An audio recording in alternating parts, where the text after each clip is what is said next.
Assalamualaikum warahmatullahi wabarakatuh. Hello, my name is Dini Andini. My student number is 120204003Y. In this video, I would like to explain about syllable structures, stress syllables, and accents as the final exam for the English phonology course. Okay, the first material is syllable structure. Syllables are a particular way of combining sounds to form meaningful words or parts of words. We can divide words into one or more syllables. For example, tin has one syllable. Brother has two syllables.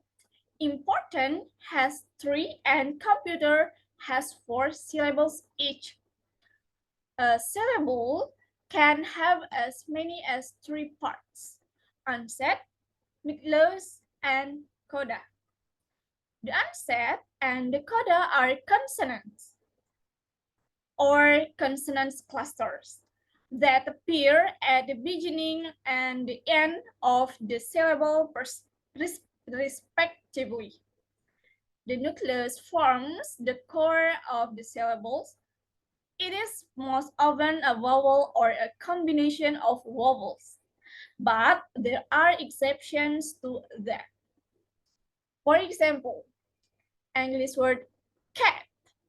There are three sounds: ch, a, t. Sound ch onset, consonant in the beginning of syllable. Sound a, nucleus, vowel in the middle of syllable. And the last is sound t, as coda, the consonant in the end syllable. The next material is stress syllable. Stress syllable has a longer, louder, and higher sound than the other syllables in the word. The rule one: when a two-syllable word can be both a verb and a noun or adjective, the verb form is usually stressed on the second syllable, and the noun or adjective form is stressed on the first syllable. For example, the English word present. It can be present, and present. The rule 2, prefix and suffixes are not usually stressed. For example, walking. Walk plus ing, there is walking. Next, unclear. To unclear. Next, thoughtful.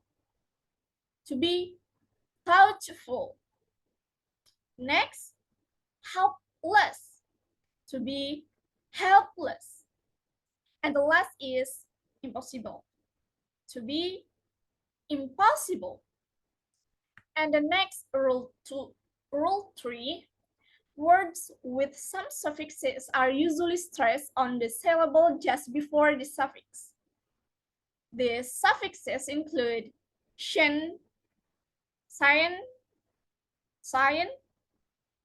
east, t, it, ital, if, og, and crappy.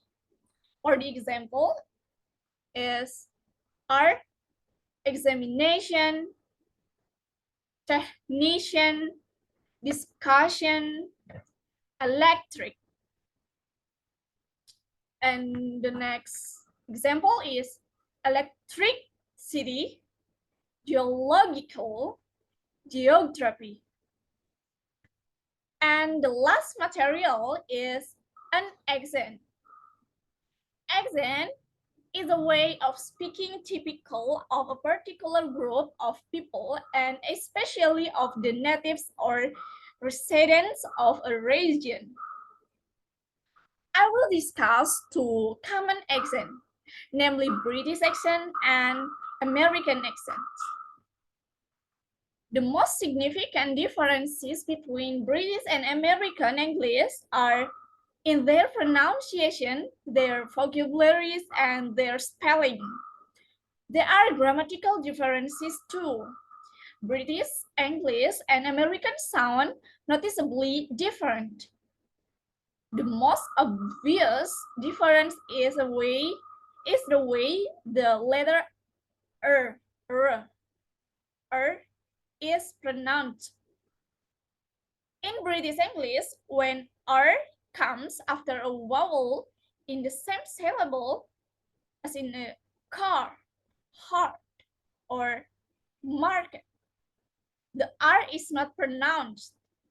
In American English, the r is pronounced. There are many differences between American and British English vocabularies. Here are 10 common words in American English followed by their British English equivalents. For the American, elevator, and for the British, lift. American, garbage, and for the British, rubbish. The American is vacation, and for the British is holiday. For the American, there are truck and sweater, and for the British, lorry and jumper. For the American, cookie, and for the British, biscuit. For the American, French fries, and for the British, chips. For the American, line, and for the British, queue. For the American, parking lot, and for the British, car park. And the last is for the American, silverware, and for the British, cutlery. I think it's enough for my material for my material about phonology as an exam. I think it's enough. Assalamualaikum warahmatullahi wabarakatuh.